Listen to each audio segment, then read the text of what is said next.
Okay, boys, let us welcome back to part 2 of heritage management. Till now, we finished about the sources of history, that is in the oral source, written source, and material sources, and how we conserve it and preserve it. Okay, we saw now next we saw some famous museums.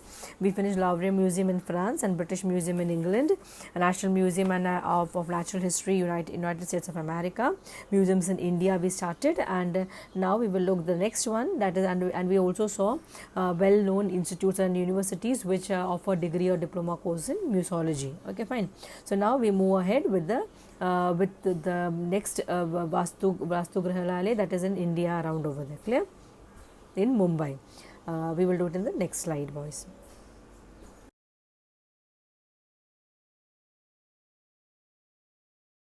Chhatrapati Shivaji Maharaj Vastustan Grihalaya. In 1904 CE, some influential residents of Mumbai decided to establish a museum to commemorate the visit of Prince of Wales to India. In the month of November 1905 CE, the foundation was laid of the museum building. It was decided that the name of the museum would be Prince of Wales Museum of Western India. It was renamed as Chhatrapati Shivaji Maharaj Vastustan Grihalaya in 1998 CE. Okay, now this is Prince of Wales Museum in Mumbai. Now, why was this established? Now, it was established. The Mumbai people of Mumbai decided to establish a museum in commemoration of Prince of Wales. And it is said that Mumbai, during the time when the Britishers were ruling India, okay, Mumbai was given as a token of marriage for Prince Charles. Okay, the Queens. Now the Queen gave it. Okay, now that is Prince of Wales Museum. Okay, now that is in commemoration to decide to give him a felicitation around over there in honor of him. What you find over here, a museum was being built in Mumbai. Okay, the people of Mumbai residents came together, influential residents. Remember the word influential residents came together and decided to establish Prince of Wales Museum, commemorate the visit of Prince of Wales. Okay, he came down to Mumbai. That is why today also when he came down to Mumbai, the importance was given to the Dabbawalas at present. Okay, that is why even recently, when 4-5 years back, when Prince Charles visited Mumbai, he visited the Dabbawalas first, right? Because their institute or their work started with the Prince of Wales coming, the Prince of Wales coming around over there, and that is how the common people had worked. That the institution or the department came up around over there. Now it was named as the museum was named as Prince of Wales. Later on in 1908, now the Britishers have gone. Now it is completely Indians. Okay, so the name was being changed into Chhatrapati Shivaji Maharaj Vastustan Grihalaya in 1908 in 1998 CE. Okay, 1905 they decided in 1904 to make it. 1905 they established it completely, and by 1998 it was renamed as Chhatrapati Shivaji Maharaj Vastustan Grihalaya. Okay, boys, we continue in the next slide.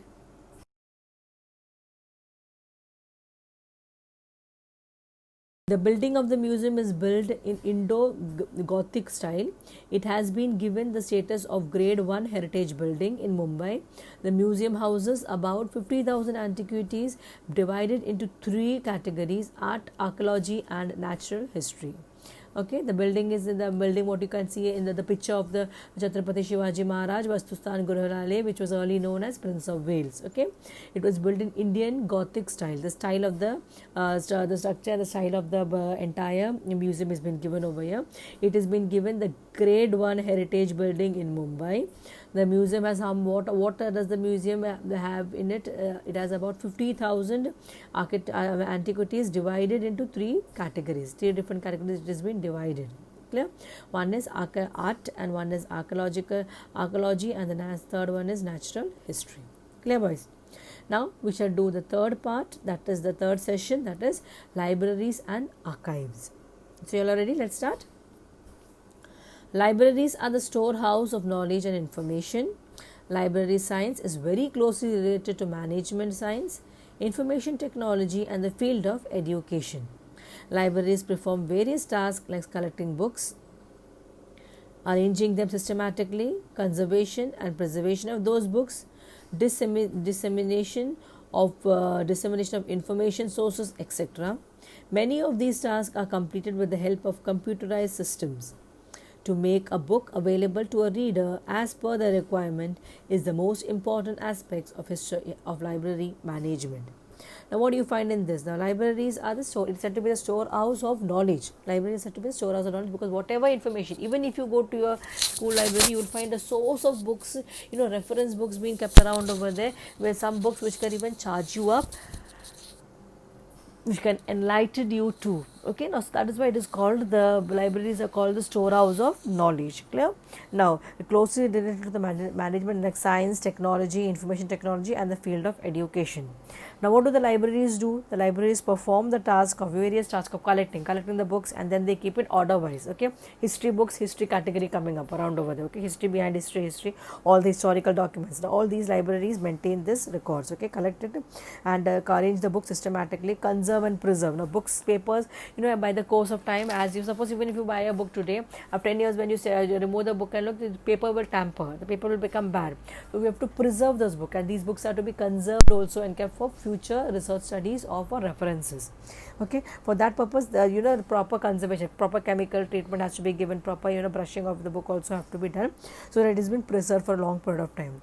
Today, many of the things are being stored in the computer with the help of information technology. That means the book's name would be entered, then they would be given a title number around it, so that when a reader comes to read a book, he doesn't have to go through all the entire bookshelf around over there. Just tell the number, you will find the number around over there. Go to the particular cupboard and search in the particular cupboard, so and so category, so and so so and so category, so and so log, it has been kept around. So it is easy for people to find because with the help of information technology put up around over there. Many tasks are completed with the help of computerized system. As I told you just now, it is for the reader's requirement. Okay, and most important aspects of library. These are the most important aspects of library management. Now, the Royal Library of Ashurbanipal, the 7th century BC, the Assyrian emperor in Mesopotamia, the Library of Tashkashila University, 5th century, and the Library of Alexandria, Egypt, 4th century, are supposed to be the earliest libraries in the world. Okay, now Tashkashila was during the, you will find it around over there during the ancient period of time. So you find these are the royal, these were the earliest libraries in the world. That is Royal Library in Ashurbanipal, the Assyrian emperor in Mesopotamia, the Library of Tashkashila University in the 5th century. Then you have the 4th century Alexandria, Egypt. Okay, these were said to be the earliest libraries in the complete throughout the world, not only in India but but throughout the world.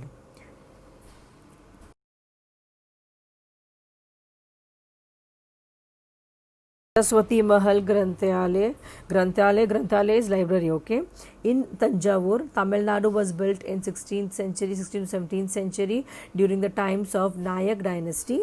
In 1675, CE Vyankoji Raje Bhosle conquered Tanjavur and established his independent rule. Vyankoji Raje Bhosle and his successor kept expanding Saraswati Mahal Granthayalaya.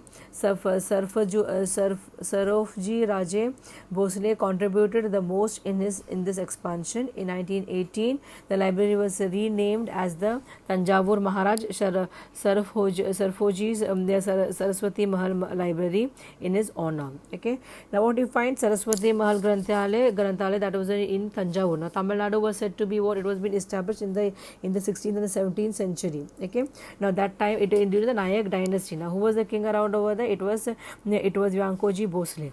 Now his after and his successor, what did they do? They went on expanding this library. Okay, and in 1998 library was renamed too.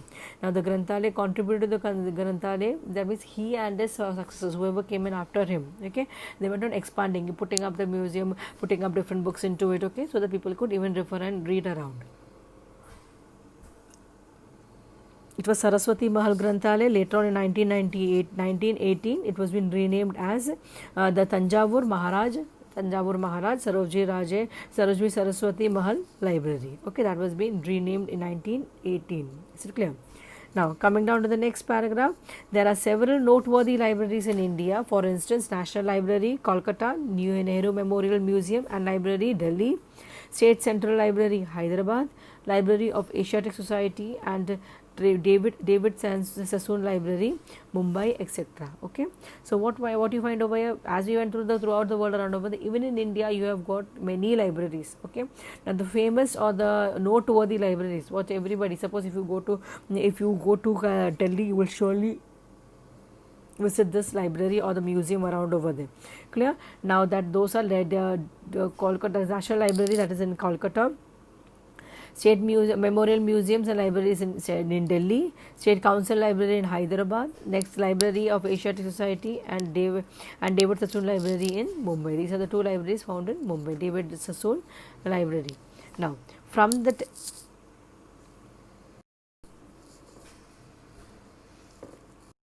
technical point of view, the management of archives is akin to library management, preserving documents with important content in their original condition, preparing indexes, and creating accurate systems of retrieval of documents are the important tasks in the management of archives.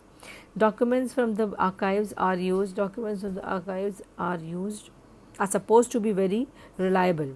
Because of the heavy dependency on computerized systems, information technology has become an inevitable part of the management of libraries and archives. Okay, from the technical point of view, archives are very important. Okay, they are said to be akin to the library. That means it's an asset in the library around over there.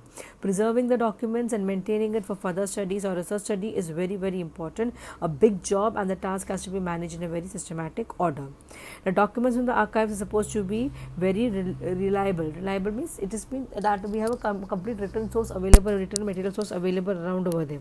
Because of the heavy dependency on the computer, okay, that means everything is saved in the computer with the help of computer information technology.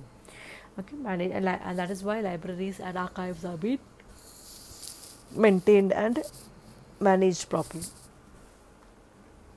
The first official archives of India, the Imperial Record Department. The first official archive of India is what? Imperial Record Department was established in 1891. In which year? 1891. The first official archives, that means a place where you can store in or you can keep all the old materials. Okay. Now,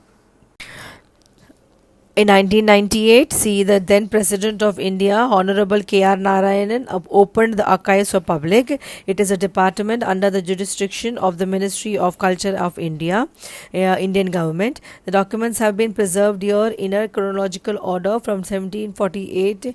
It includes records in English, Arabic, Hindi, Persian, Sanskrit and Urdu languages. Okay, now what do you find over here in 1998 CE? Who was the one to host it around over there?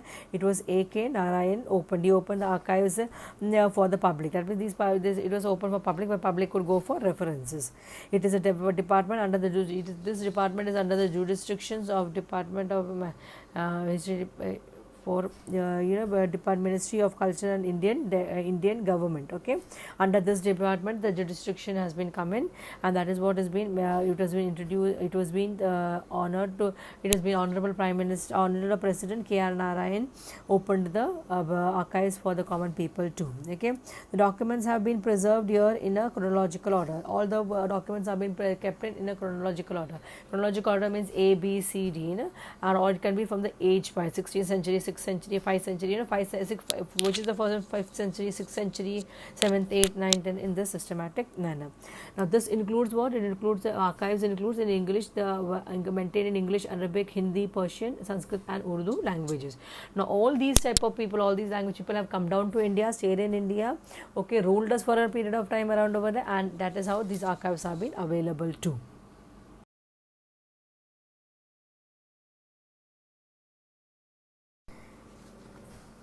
The fourth topic, that is encyclopedias.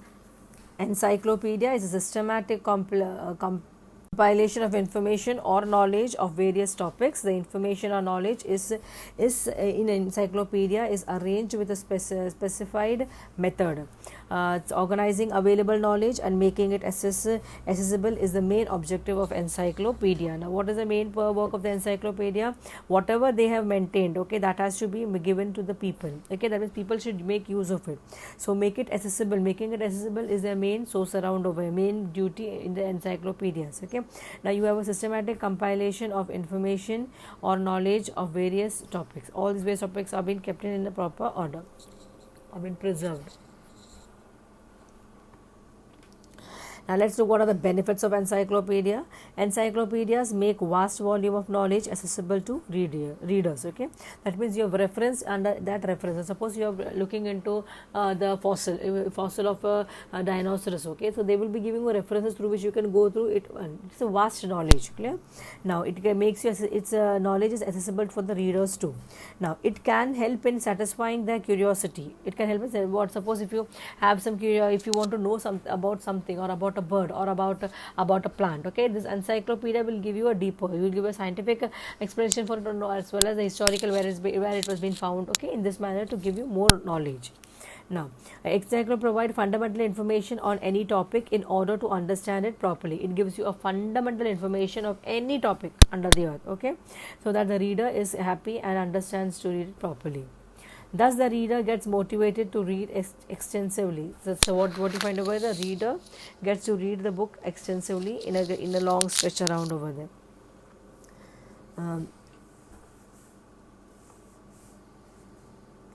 The encyclopedias make the existing knowledge easily accessible to scholars and researchers, and also highlight the research areas which have not yet received enough attention. Okay, so the encyclopedia, when you go to the encyclopedia, you will come to know in which all field it is being implemented or which all field it is being used, so that a new researcher can take up that task. Okay, in which field it has not been well versed, you can take up that as your research and you can do a thorough study and put up your paper in front of the people over there. Clear? Now, highlight the research areas which are not the encyclopedias are indicators of state of culture ripeness. Okay, what is encyclopedia? It is are indicators of the state of cultural ripeness of a society. Okay, how rich the state is. Okay, how ripe the state is around over there in the particular state, regarding the cultural needs of the society are being explained over there. The intellectual and the cultural needs of society determine what kind of encyclopedic literature would be created. Okay, now suppose if there is if the government brings in that everybody has to read encyclopedia, and the school is providing you so and so time. If it's compulsory, everybody will be given a slot when to read the encyclopedia, find out various meanings, find out more information about it. Clear? But that is what you find out over that people, the intellectual and the cultural needs of the society determine what kind of encyclopedic literature would be created. What type of encyclopedia should be created, that will be known by the religion, tradition of the teachers itself. Clear? Because they have to take the class. Now, accuracy, meticulousness, objectivity, standardized format of presentation and use and upload information are the entries of this is designing our structure. Okay, we'll continue next page. Accuracy, that means perfect, there should be accuracy in whatever task you are given. Meticulous means systematically maintained. Okay, orders are being systematically maintained. You know, to refer systematically written down also in a neat and clean way. Okay, then objectivity, standardized format of presentation. That means objectivity should be presented in your presentation. Objectivity should be present. Okay, now and presentation and updated information are the criteria for designating a structure of encyclopedia. When you have to design a structure of the encyclopedia, these are the three things. One is accuracy, meticulousness, and objectively organized format of the information. Clear? Let's continue in the next page.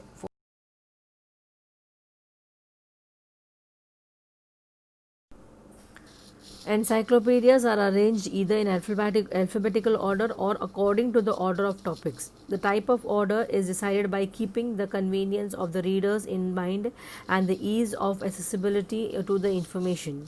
An index at the end of the encyclopedia is very convenient in this regard. Okay, so what you find out, it is arranged in the alphabetical order or in the order of the topics. Whichever topics you are going to cover, based on that it has been arranged. Okay, now the type of order is decided by keeping the convenience. Now, it is the type of the order will be kept, and now which would be preferable for people. Now, for example, if you're using a dictionary, you need to keep it alphabetical order, right? Because you can find the words as per the alphabet.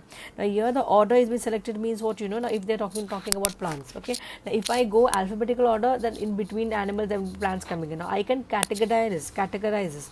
That means I make it into plant section 1, and then I make it into your fossils, plants, animals, and the third section would be of human beings too, okay. So, in this manner, under the heading of plants, I can go systematic alphabetical order if I want them. Same thing goes with the plants and the human also. Clear? Now, the encyclopedia can be created either by a single editor or an editorial committee. The articles in the encyclopedia are written by subject experts, okay. Now, as said over here, the it can be made either by one single editor can make the encyclopedia, or it can be created by an editorial team itself, okay. The articles of the encyclopedia are written by as subject with the help of the subject experts. Now, types of encyclopedia given over here.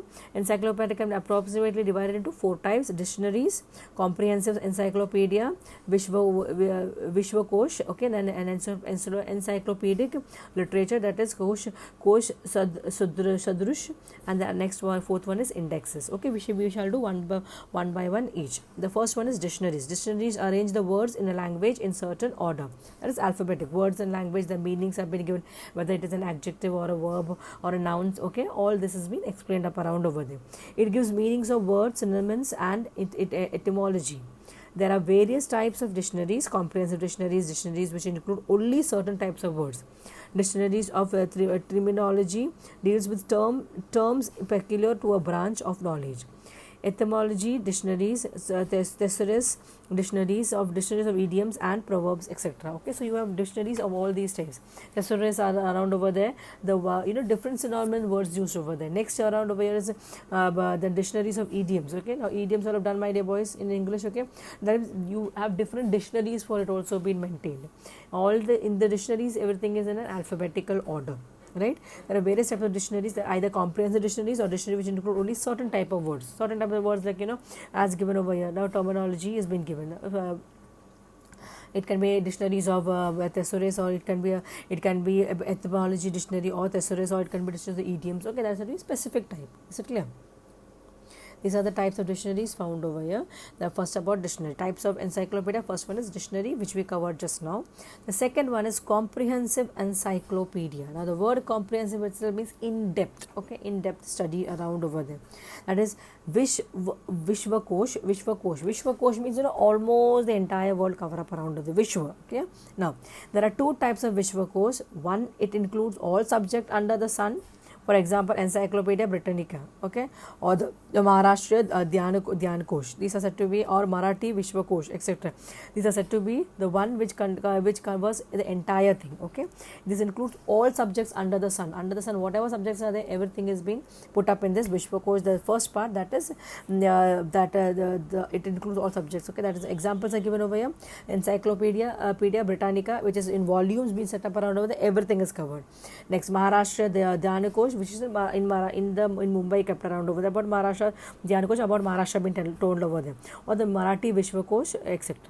Now, it includes comprehensive information on one chosen subject. Okay, now this is what it is, a comprehensive information. It gives an information on the chosen, whatever subject you have chosen on that particular subject. The comprehensive study, comprehensive informations are being maintained.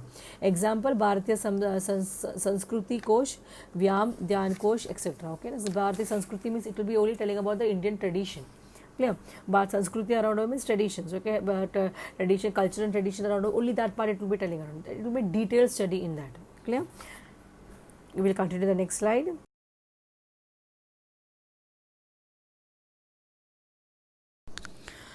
Encyclopedic, that is around over here, Kosh Darash literature. Okay, now it is similar to an encyclopedia which comprises scholarly articles providing information on all possible aspects of one or more predetermined subject. For example, Maharashtra Jeevan, Volume 1 and 2, Sahar Pune, Volume 1 and 2, Yearbook, Manorama Times of India, etc. Okay, so which has volumes in it. Okay, Kosh Sadarash around over here means it is given a volume, a particular object or a particular matter has been taken for a Maharashtra Jeevan, and there are volumes in it, is said to be encyclopedic. Okay, next one, indexes. Indexes usually occur at the end of the book. Indexes, it is not a textbook. Majority of time the indexes occur at the end of the book. Okay, there are few indexes published separately. Some indexes are also published separately in between around over there, subdivisions coming up around over there. Indexes are the alphabetical list of individual subjects, place, keywords, reference books, etc. For example, the index of Marathi periodicals prepared by SGSG Date. Indexes are helpful. SG Date. Okay, now indexes are helpful in finding required information, and it makes the information in a book easily accessible. Clear? So what you find, indexes are usually occur at the end of the book, and then you find example is given over here, SG Date. Indexes are helpful in finding required, whatever you require. For example, you want to go to a particular chapter, look at the index and you can go directly to that page number.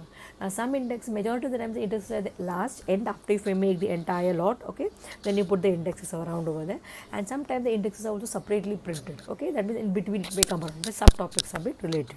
Okay boys, let's look encyclopedia and history. Encyclopedia and history as academic exercise puts stress on objectivity. What is it? Puts its importance is it's stressed on objectivity. Encyclopedias published in various countries and in various languages may differ in their approach because of different priorities. Okay, different approach because of the different priorities. Their structure is influenced by national policies, ethical values, and ideals. Encyclopedias can be a medium of strengthening national identity. Encyclopedias can be a medium of strengthening national identity. For example, Bharatiya Sanskruti Kosh, edited by Madheshwari Doshi, making knowledge in all spheres of life accessible to everybody, and can be one of the major drives behind the creation of encyclopedias. Okay, now it is this is an example given around over. Example is what Bharatiya Sanskruti Kosh, that means edited by Madheshwari Doshi, means Sanskriti is what the traditions around over there which are being edited now. That is, it is every day which everybody can use it up around and implement it also. Yeah, an inspiration to gain and spread knowledge motivates either individual or a group of people to create encyclopedias. It is an inspiration to gain and also to spread knowledge. Hence, encyclopedias are looked upon as an outstanding achievements of a society. Encyclopedias are looked upon as an outstanding achievements by society. Particular societies, particular tradition, particular religion being put up around in the form of encyclopedia is said to be what? It is said to be a creativity brought in. Okay, now it is a manifestation of collective intellect and creativity of a society. Collective intellect and manifestation of collective intellect, intellectual people coming together and then making it. It's not an easy task. Got it? Let's proceed, boys. Next.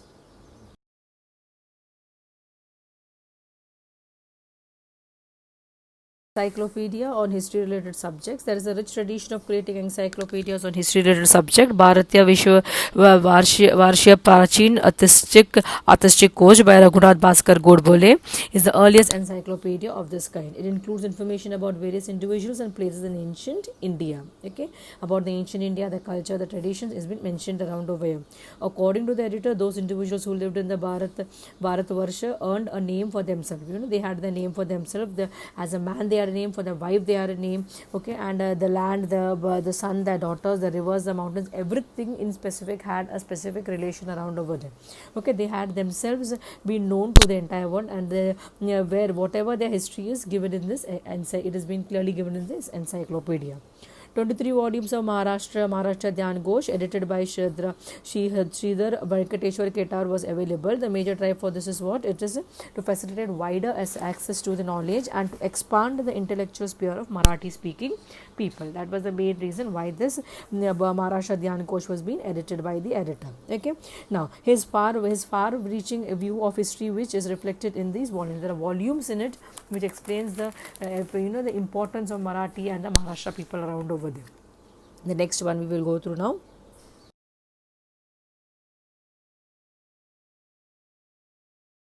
Bharatvarsh Charitra Kosh is another important encyclopedia. Siddheshwar Shastri Chitrav established a committee known as Bharatiya Charitra Kosh Mandal for publishing his encyclopedia. 3 volumes were published, namely Bharatvarsh Prachin Chatra Kosh 1920, Charitra Kosh 1932, Bharatvarsh Madhya Yugin Charitra Kosh 1937, and Bharatvarsh Varvachin Charitra Kosh 1946. The first volume includes information on the lives of individuals mentioned in the Vedic literature, including Shruti, Smriti, Sutras, Vedangs, Upanishads, also Puranas, Jain and Buddhist literature. Similarly, other 2 volumes contain biographies of individuals in the respective periods. Okay, so these 3 books around over there. The first is all about the Shrutis, Smritis, Sutras, Vedangs, Upanishads, and also Puranas, and the Jain and Buddhist literature also. The other 2 volumes are what? It is all about the biographies of the individuals in the respective periods. Is it clear? This is how the encyclopedia in various subjects were being written down in history. Clear, boys?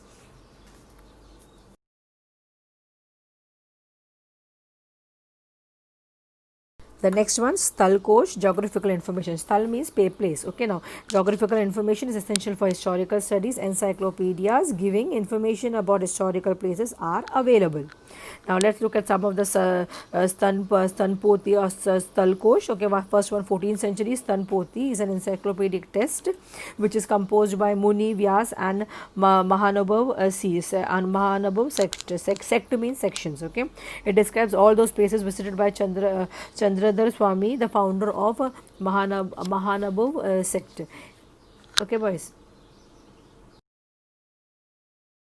Sthal Kosh, geographical information, that is a place. Okay, Sthal means place, essential for historical studies. Encyclopedias giving information about historical places are available. Even today it has been available. Okay, now Stanpoti it was written in the 14th century. Is an encyclopedic text which is composed by Muni, Vyas and Mahanabhav sect. Okay, it describes all the places where Chakradhar Swami, the founder of Mahanabhav sect, had visited or went around. Is it clear? Now that is one of the Stalpoti 14th century which was being written down. We will move. We'll go understand much better in the next slide. More people will understand the next slide.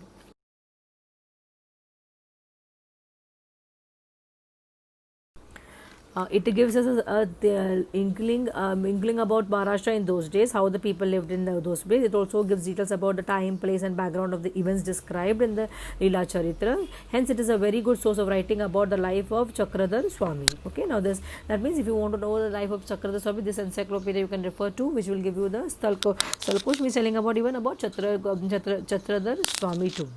Now, Prachin Bharatiya Satya Stalkosh, that means Prachin Siddheshwar Saraswati Charitra compiled this encyclopedic book. It provides information about the various places mentioned in the Vedic literature.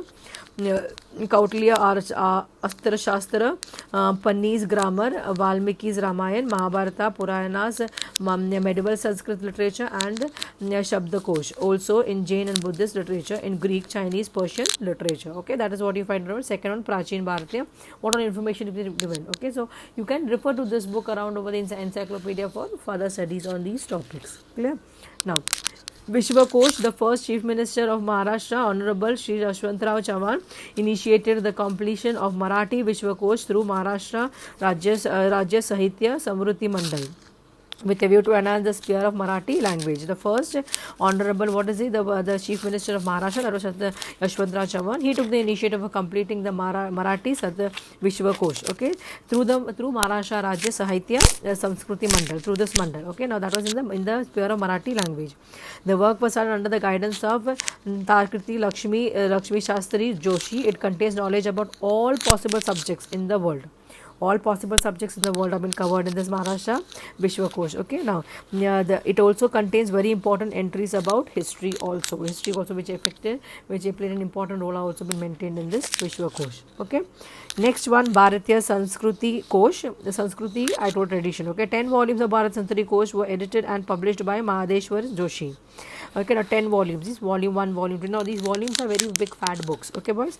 Now these volumes contain information about Indian history, geography, various ethnic and lingual groups. Ethnic is what? The way they dressed up around. The lingual is the language they used. Okay, local history of those groups, the festivals and other cultural aspects are also mentioned as the Bharatiya Sanskriti Kosh. Next, Samdhyan Kosh, there are encyclopedic texts explaining the terminology, for instance, colonialism, globalization, globalization, etc. of history. Such texts are very useful for the teachers of history. Okay, boys. Till here, is it clear? Now let's come to the last part of this chapter, heritage management.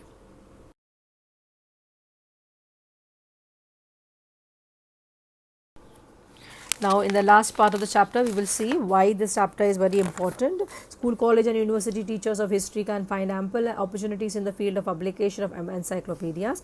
Encyclopedias of all types require experts in history. Every subject has a development in history. Scholars of history can contribute significantly to the encyclopedias of various types. This is all about encyclopedia. Now, as we conclude the chapter, after studying this textbook, you must have noted that the specialization in history, one can get access to the several character opportunities in various fields. You can choose a future career with the help of information in this textbooks too. Okay, the heritage management is also one source where you find job opportunities available around. Okay, in different fields, in different spheres. Clear? So I hope this chapter was made very clear by the explanation. You all have understood. My dear boys, if you all have any doubts, okay, regarding this chapter, you can ask the teacher when they come in for the live lessons. Okay, dear boys. I end up the lesson and thank you for being a patient listeners, dear boys. My boys, kindly take care of yourself. Be safe. Be at home. Okay. Bye.